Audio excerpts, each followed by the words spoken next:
You know the old saying, selling like hotcakes? What does that even mean? What is a hotcake anyway? They should change it to selling like Hondas, because right now Hondas are selling faster than ever. Probably because they're so rugged, long-lasting, and fuel-efficient. And if you want one, you should get to your local Honda dealer right away. Check out the 8-passenger Pilot, or maybe the adventurous Passport. But you gotta do it fast, because Hondas are selling like, well, Hondas. New models are arriving now. Don't wait. See your local Honda dealer today.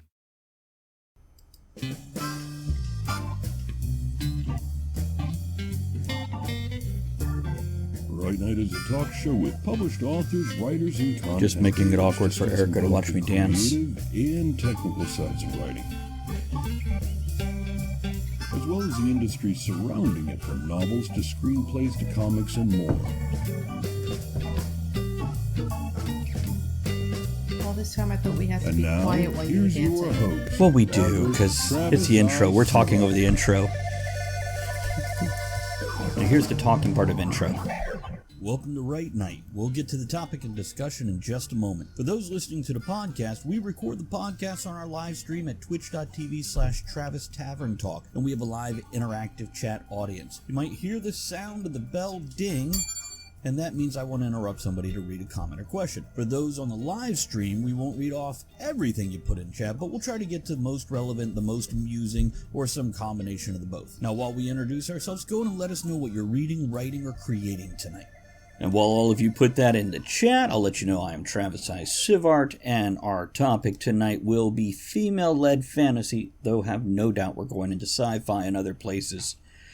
But in that spirit, I will point at my Portal series and Silver and Smith, which both have female main characters in them, and that I just had so much fun with. Now, let's see here. We've got two great co-hosts here tonight, both who have experience in fantasy and or sci-fi. So, Erica, why don't you start with your introduction, then pass it over to Tara when you're done. Hi, my name is Erica Drayton. I go by the author name of E.L. Drayton, and I've got a couple of fantasy books under my belt. I'm working on a brand new series right now called the Son of River series that will be hopefully coming out summer of 2022.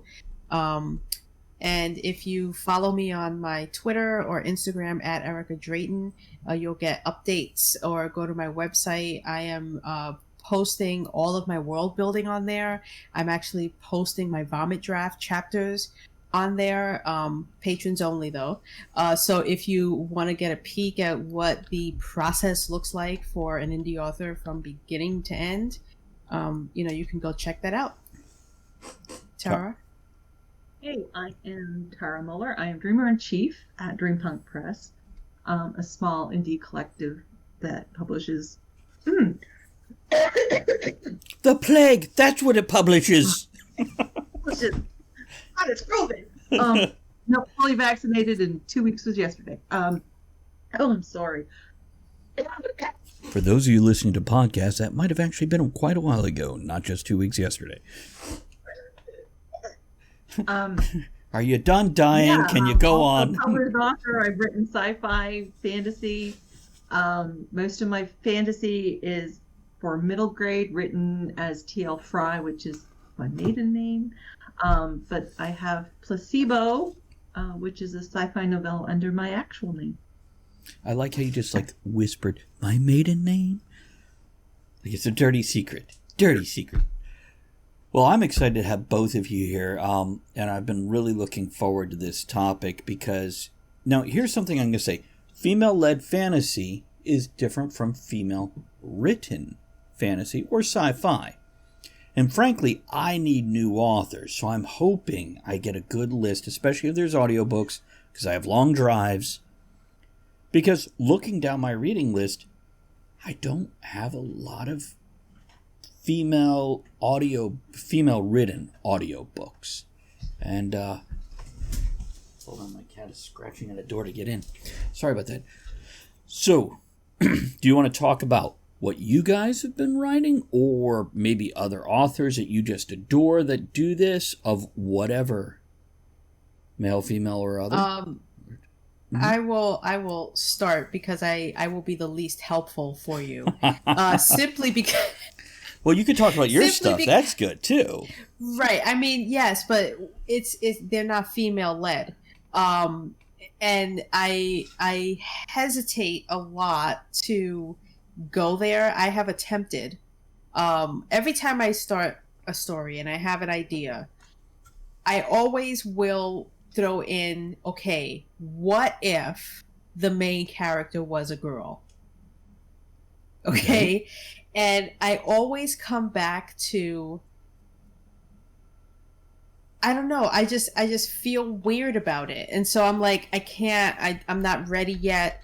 There is something that's preventing me from finding the female character. Now, I will put strong female characters in my work, and a lot of them will be some of my favorite, i.e. the story I'm writing right now. My villain is a female badass, okay? And I also have my main character, his sister, who unfortunately, spoiler alert, is assassinated by the villain. But she is also very strong, and the reason why she must be assassinated is because if she's not, then she will take the place as the leader of the tribe, which the villain currently is at this moment. And so she has to stop her by killing her. Now, we were talking about this series earlier, and don't you have a whole female dominant culture in this series? I do, but my main character is a boy. Okay. And why did I do that?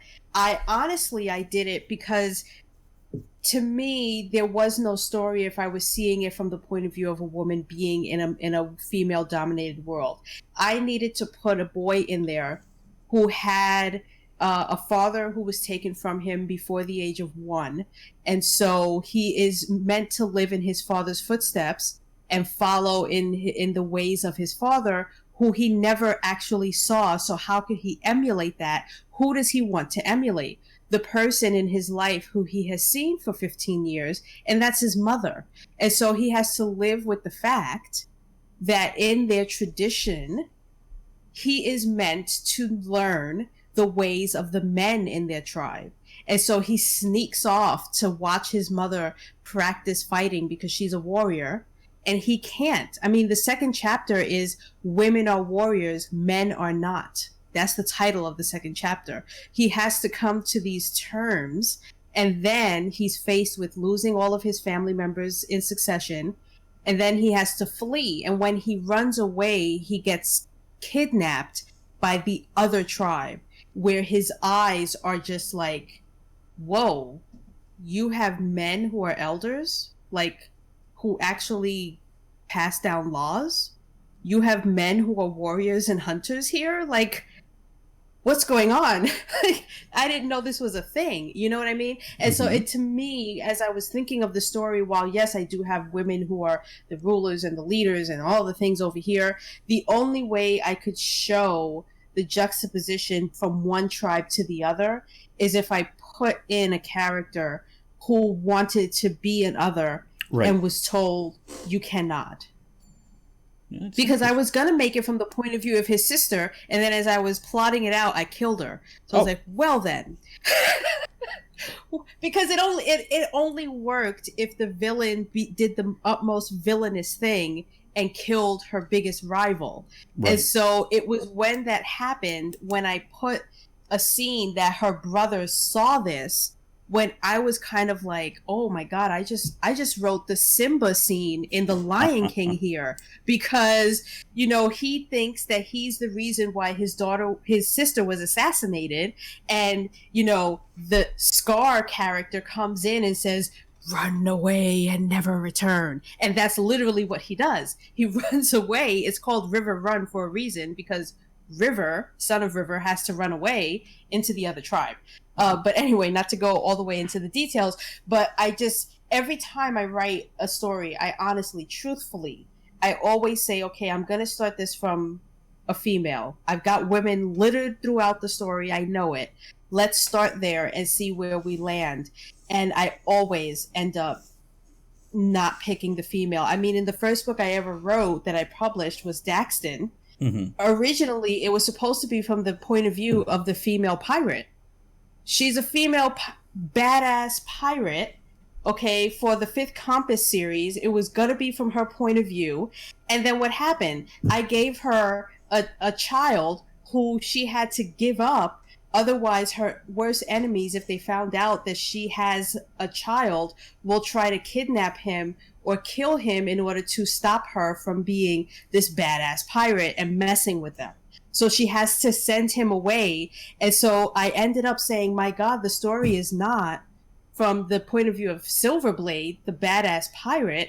It's from the point of view of her son, who's now 18, and his parents tell him, we found you on our doorstep. And he goes on a journey to find his mother, only to realize the woman he hates and is actively trying to kill because he has a deep-seated hatred for the badass female pirate is his mother. So what about you, Tara, for female-led fantasy? So the Magic and Dragon series, my middle grade, is a girl. It's a female. Well, in a female body anyway, I guess I should say. I don't know that she comes across as very female. She does have an ambiguous name, and yes, I picked that on purpose because she masquerades around. She's royalty, doesn't know it at the beginning of the series, learns it in the middle, in the middle of the first book, and has to defeat her uncle, who has taken over using magic. Befriends a dragon who's actually a boy. And in the second book, she also parades around, in disguise as a peasant. Female-led. Female, I understand anyway. I'm going to read a quick comment that maybe you can give us. Perhaps you have some authors that you read who write female-led, or just like Erica, a female that writes fantasy, even if it is, male main characters. We can still look at it from that direction. But John says the lead in our novel is a woman. It wasn't a conscious thought. Do others find it easier for this to occur in fantasy or sci-fi? What do you guys think? Is it easier to put a woman in a lead role in sci-fi over fantasy, or the other way around, or? I think it's easier to put a woman in the lead for sci-fi, and I'll tell you why. Because I do have, way in the deep recesses of my trash bin of ideas, a sci-fi series, and my sci-fi series is female-led. And I think for me, again, when I think about write what you know, or write what you've read, or what you've seen, when I think of sci-fi, I think of I'm a Trekkie, okay? And so when I think of sci-fi and I think of who's my favorite captain, Captain Janeway, all the way. Nice. Female-led, female strong. You know what I mean? And when I think of who my favorite sci-fi characters are, I don't know. I mean, I think of Aliens, and I think of, Sigourney Weaver in the Aliens movies. And, and so I think for whatever reason, in a lot of sci-fi, it's strangely acceptable to have a scantily clad, let's admit that part, okay, form-figured fitting female, looking sweaty and having just battled and being very stern and strong and commandeering, whereas for some reason fantasy, it's always the damsel in distress. It's always the girl in the tower, it's always the princess who needs the man to come and kiss her and wake her up. With sci-fi, I wonder if that's because, in theory, in sci-fi, it's an advanced culture, advanced technology, so perhaps we've advanced enough that there's better balanced equality between the genders. And also, yeah, but how is it that we allow it in one and not the other? It's all being written in the same space and time. I'm getting to that there. Give me just a moment here. And beyond that, you also have technology. So, for example, wielding an 8 to 12 pound sword for a battle feels different in people's mind than shooting a gun. It's or the advanced martial arts fight scenes if you're going hand to hand versus literally heavy metal. So maybe that's why we look at it easier in sci-fi than fantasy, because the fights are different and the culture is different. We think older, less advanced and equality-based cultures in the fantasy past versus the sci-fi future. What do you guys think? Bullshit or not? Tara? I mean, in my middle grade fantasy, Allie saves the dragon. Okay. In the first book. And in the second book, they're off and they save what at first appears to be a damsel in distress from a dragon. And then this damsel, while very feminine, Chantal is very feminine in here, quickly disavows all of that by, no, we have to go save the dragon. So, but I think when I read that, because it's middle grade, and I went against the trope on purpose, which is the damsel in distress. Mm-hmm. And that you're saving the damsels from the dragons. And in both cases, one isn't really a dragon. In the second book, there's a real dragon. But again, they're saving the dragon from the villain in it. So I'm not sure why, because I have two characters. One, Allie is definitely a tomboy. Someone who is far more comfortable in tunic and tights than in her gowns, saving the day. And then we have Chantal, who she's not sure she's going to like at first in the second book, and then they become quite good friends, who is very feminine, very comfortable in her gowns, and yet also very strong, and who was in the process of saving herself from this villain, her and the dragon, from this villain, got a little bit swept away in a river where they saved her from, but they weren't saving, she was in the process of saving herself.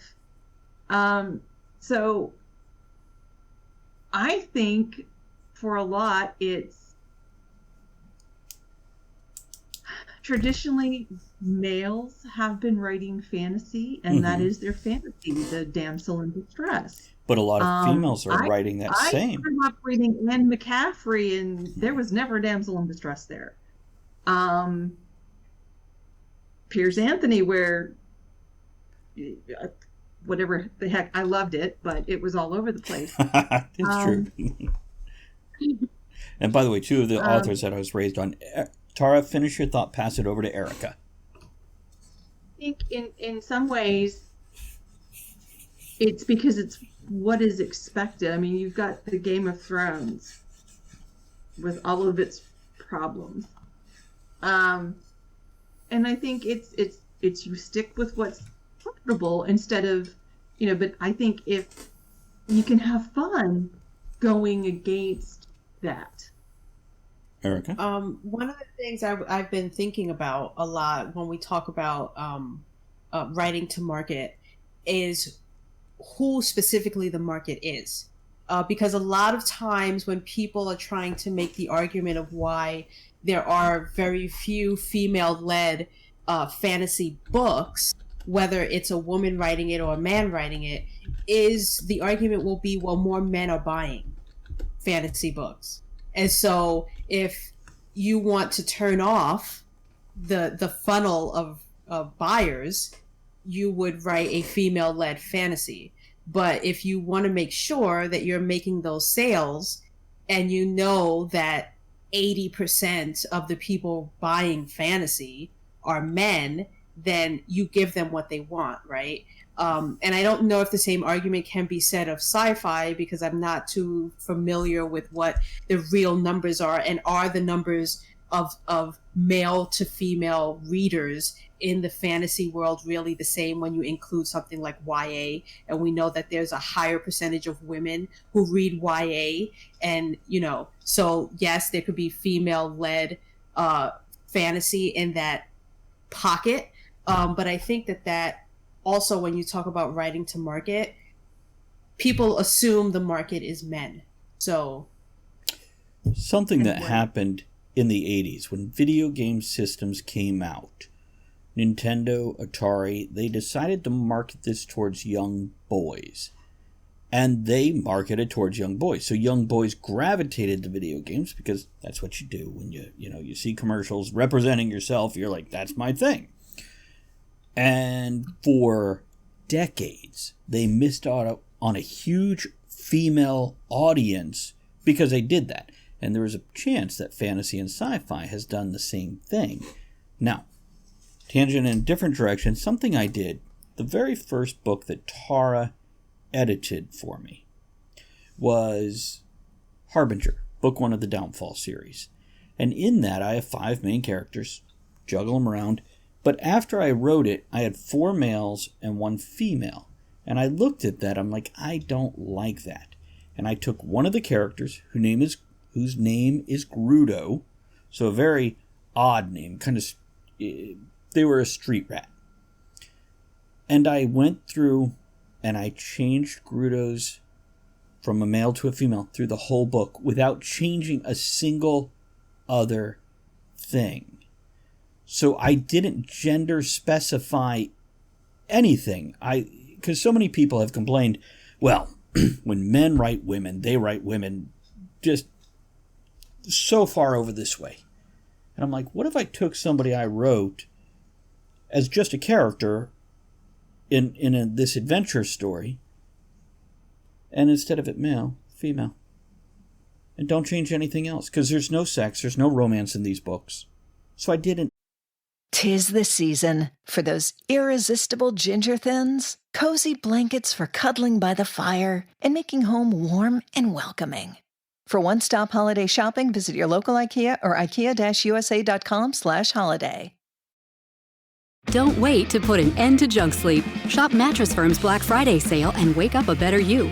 Save up to $500 when you get a king bed for the price of a queen or a queen for a twin. Plus, get a free adjustable base with qualifying Sealy purchase up to a $499 value. Or save up to 50% on Black Friday doorbusters like Sealy and more. And you can shop with confidence with our low price guarantee. Unjunk your sleep. Only at Mattress Firm. Offer valid with qualifying purchase. Restrictions apply. See details at mattressfirm.com. Feel the need to change anything else. And I'm hoping for fantasy's sake that stands up, because now we have one strong female character, and then Grudo, who is actually kind of wily and crafty and kind of out for the gold as opposed to out for being a hero. By the way, let's see here. Raven says, I've been buying fantasy paperbacks since the 90s. John says, our stores get surveys which show us the demographics of readers.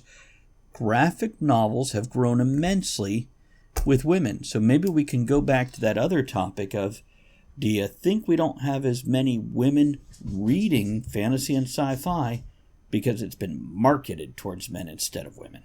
Or both? Probably. And I think until that paradigm shifts, will we see that rude awakening of all? Because I'm sure there's so many young girls out there and so many women out there who have that fantasy novel that they wrote it and no one will ever see it. And it's because they feel deep down, no, who's going to buy this? No man's going to buy this, and women don't buy it. Do you think anime could lead the way into that? Manga and anime, do you think that could lead the way into that? Because I know I don't know if Okay. Is that the same audience? Because I feel like anime is a very age-specific audience, and fantasy is supposed to be one of those things where it crosses decades of, you could be 60 or you could be 20, and you're both reading Game of Thrones. Whereas I don't know if that's the same case with anime. Because I know for me personally, I don't like anime TV series. I will watch anime movies. I'm certain types. Kind of in the same boat with you here, and now I'm going over to my head, and I was thinking, well, anime has a lot of female-led, and then it seems like anime is one extreme or the other. You got them in mini skirts, going, and superpowers, right, and the big boobs and stuff, and right. So, and Tara, I'm thinking maybe out of all three of us, and I know you're not necessarily a huge anime manga fan, but I think you've had more exposure because of Mo. What do you think? So when we talk and we say, anime and manga, right, we talk about it like it's YA, like it's a genre, whereas there are different genres within anime, and that's what again, and it runs the gamut, because anime and manga are mediums. They're like book versus ebook versus movie versus graphic novel. So there are, they run the whole gamut. There's fantasy ones, there's high school ones, there's sci-fi ones, there's hentai, the equivalent of what would be hero. So, and again, and they all run the gamut. Right. I don't particularly like the ones that have the females in the little short skirts and the big bust. So what about the other ones with badass females? My favorite one is Yuri on Ice, which is about guys and figure skating. So, and then Squid Girl. So is Squid Girl one of the good female badass led somethings? Okay, well, it's female led. Squid Girl is, well, she's a squid. Well, I'm loving the concept just from the name, but it's about saving the. It's a lot about saving the planet, etc. It's okay. We've got to recover here, folks. We've got to bring this back. Female-led fantasy or sci-fi. We're coming up short, is what I'm hearing. We're running into a wall here where we're like, well, it's out there.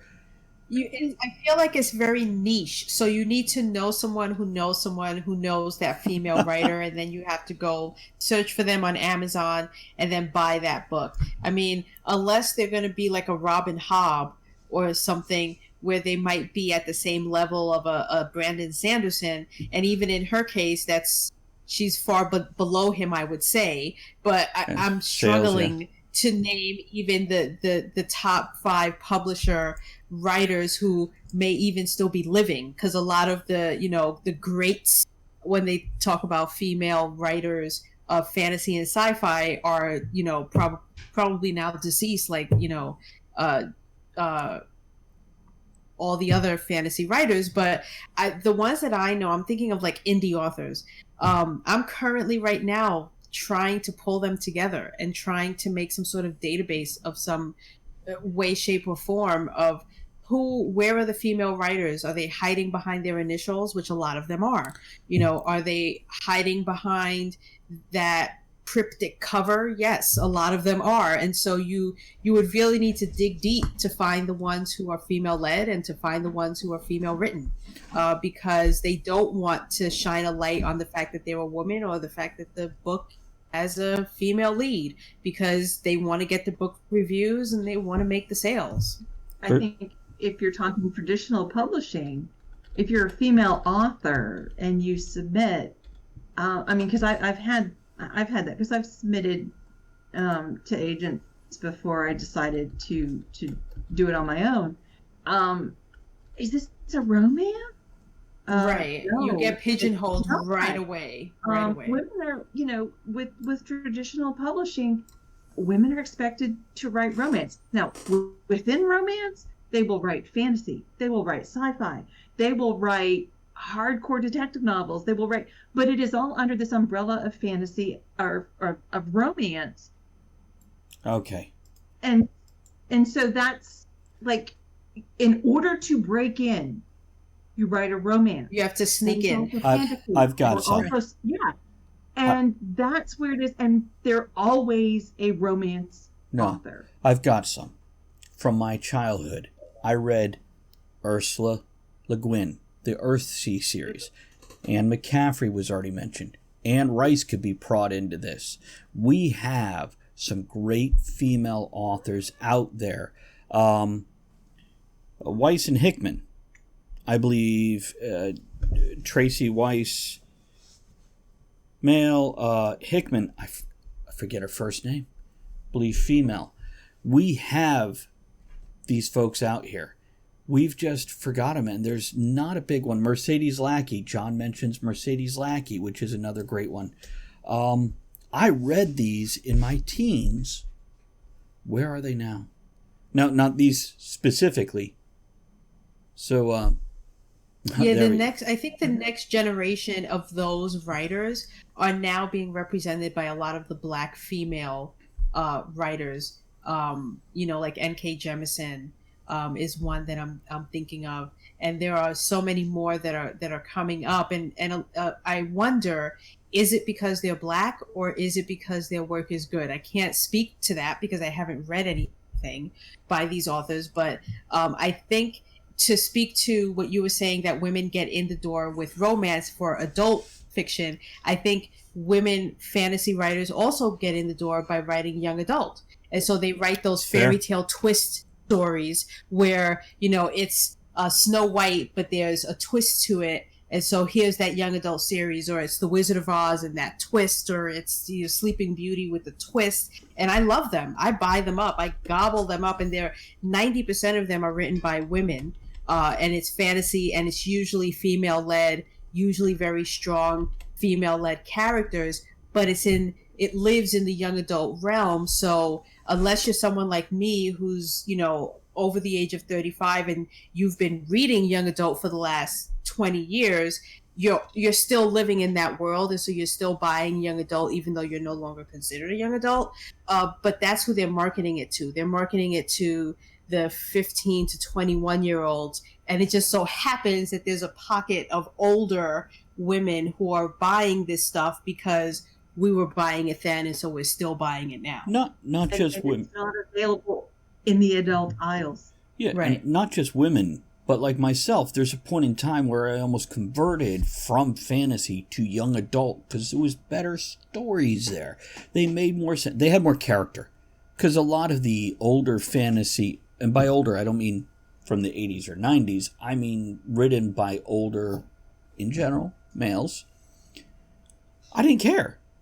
It was a story. It was a nice world. They feel very self-absorbed. I find that they're very self-absorbed, and they're writing it for them and less for their market, and so that's why they're like 2,000 pages long. Well, I just didn't care about the characters. Now, we can talk about Robert Jordan, we can talk about George R. R. Martin, who have strong female characters, but it is definitely not female-led fantasy. No. If anything, maybe Robert Jordan by book 6 was hitting female equality fantasy, in that he had his girls over here doing this and his boys doing that, and they were equally important in the story.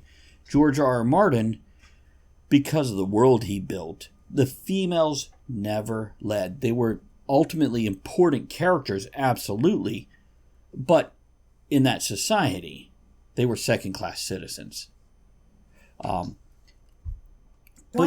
a lot of the decision that happens here, does it need to come from the top down or from the bottom up? And by that I mean, should it be on the agents who are signing these people to take a stand and say, I'm going to start signing more women with female leads to present to the top 5, or are we going to lay the blame at the feet of the top 5 publishers to say, why aren't you actively going out there seeking this? Because they can come back and say, well, we're not getting those presented to us. We speak to, the agents, and if the agents aren't bringing us the good word, I mean, we can only publish what we're Let me what we're jump in real presented quick. with, you know what I mean? Because of our time, I'm going to make this our closing question, because I think we can go 10 minutes on this question alone without a problem. And for sake of brevity, I'm going to bully my way in and give my opinion first, because I know you guys will definitely give some good opinions and build up that rest of the time. By the way, Raven says, my hubby buys so much YA fantasy. Hubby is listening, says Robert Asprin has strong female characters, but he doesn't remember any that were female-led. Exactly. Agreed. Okay, so with this, we're calling out the gatekeepers. We're calling out the middle of the hourglass, going, hey, here's what I think. The gatekeepers are responding to pressure from above and pressure from below. So, here's where the pressure needs to come from above and below. We need a grassroots movement for, and by the way, Erica, you've complained about this where you don't necessarily want to be, you don't want people to pick up your book and go, yay, she's black, she's gay, she's whatever. You want to be like, I wrote a damn good story, tell me I wrote a damn good story. And I want Right. that. I want to support, I want diversity, but frankly, if it's not a good book, I don't want to read it. I want a good story, first and foremost.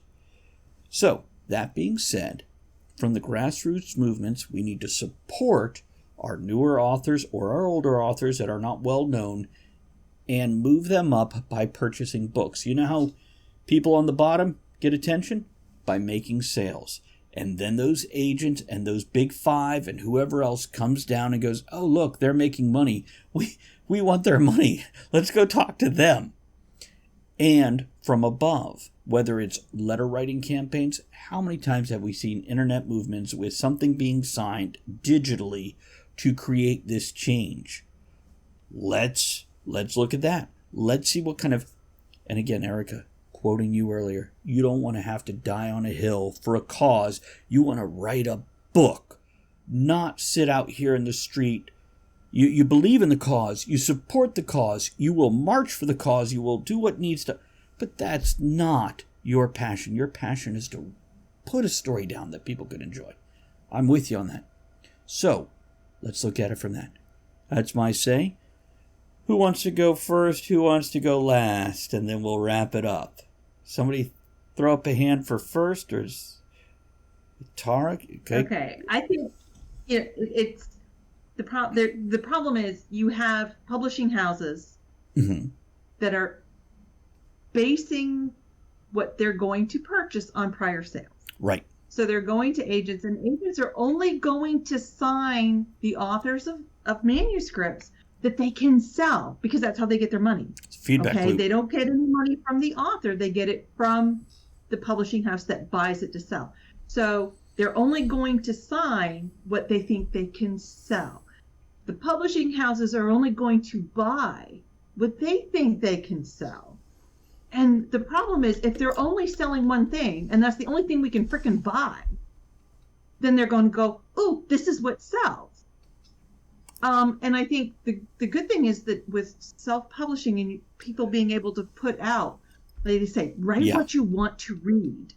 Right. Which is why YA and self-publishing YA is really kind of coming into the forefront, is because we're responding to what people actually want to read. Because if I want to read it, there's probably other folks that want to read it. And hopefully the big publishing houses will figure it out.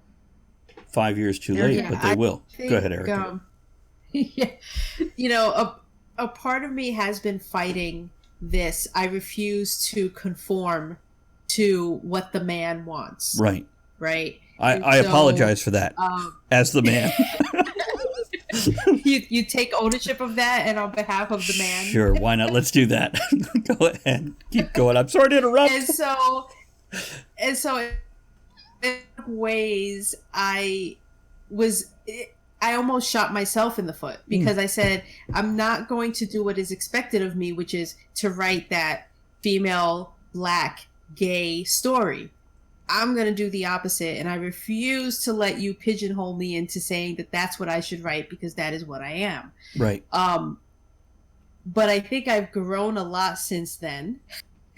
And I think at the end of the day, I really just need to tell the story. And if the story can be told from, the point of view of the white noble in the castle, or the poor boy living in a mountain, a member of a tribe, but it's the same story of struggle and survival, then, I will do that. And let me see what happens.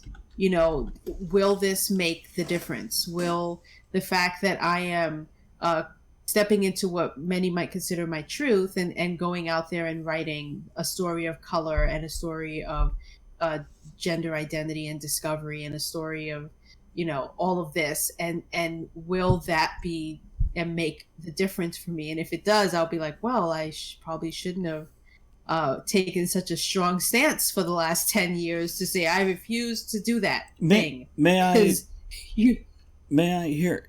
No, I don't think. Don't worry about that past 10 years, because 20 years from now, you've expressed you're somewhere in your mid-30s. 20 years from now, when you're between Tara's and my age, because she's like, I don't know, 90 or something, and I'm 18. I don't. The bottom line is, you've got a lot of time. You've got time to not just grow yourself, but possibly more important, to grow your stories. And if this is what you're passionate about, yeah, don't do what you are expected to do. Do what you got. What you want to do. Damn it, you can do what you want to do. And if I can read it, that's my goal. And I have no interest in being like a hybrid author or a traditional author by any means. I'm sticking with the self-publishing route. I've thought long and hard about that. Will that change 10 years from now? I don't know. But for right now, I like having the control, and I like not having to have an agent who I may get, to sign me because of that one book. And then I say, well, I've got this idea. And they say, well, there's some issues with that one. Maybe we should table that and try to stick to what I know will sell for you. Or maybe you should change that character to be this way because I can market that. You know what I mean? So I don't want that level of giving up that level of freedom. And I enjoy writing, and I don't want to put myself in a position where I'm going to hate what I love doing. And so I'm just going to, stick to this. I'm going to ride this train, and I'm going to see where this train takes me, because it's very different from what I've ever done in the last, 10 years of writing. And I will be able to be the test subject and say, it turns out writing from a place of who you are and what you are actually is not a bad idea. Now, Raven says in the chat comments, this is exactly why I almost exclusively read indie authors. The publishing companies will be forced to acknowledge what we want to buy as readers. They will have no choice but to accept that a good writer can be any race, gender identity, age, or sexual orientation. They'll have to follow the money. Our money. And John of Conquest Publishing adds, to support what you were saying there, Erica, when they try to table things, pick up the table and hit them with it. So I think this was a great wrap-up. I don't want to wrap it up yet, though, but we got a couple minutes, and we've hit our deadline. Does anybody have something so urgent they have to say it right now, or shall we say goodnight and head out? Tell us goodnight, folks. Good night, folks. Okay, and we're out. Give me a second. Before we go, I want to remind everyone that you can email us at writenightshow@gmail.com. That's right with the W, night with an N, show@gmail.com. To let us know your thoughts on the show's topic, suggest other topics you'd like to hear us discuss, or just have a message read out on air to someone in your life. Thanks to everyone for supporting the show by downloading the podcast, sharing it on social media, grabbing some shirt stickers and mugs from bit.ly/tavern merch, or barware patches and hats from bit.ly/tavern merch too. That's bit.ly/tavern merch or tavern merch followed by the number 2. Thanks to everyone who joined us live at twitch.tv/Travis Tavern Talk, and everyone who supports the tavern by subscribing, hosting, throwing bits, raids, and most of all, commenting.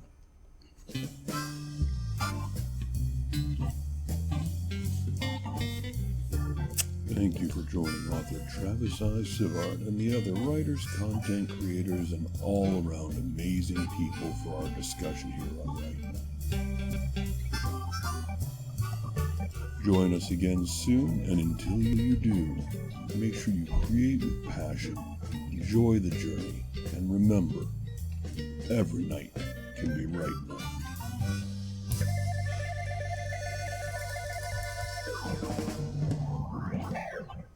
This holiday season, we all wish for hope and healing. Children and families who spend their holidays at the hospital deserve a reason to believe in first steps, in giggles, high fives, and hugs. For 150 years, Children's National Hospital has provided world-class care and groundbreaking research. Please donate today to help patients and healthcare heroes this holiday season. Visit childrensnational.org/holiday. That's childrensnational.org/holiday.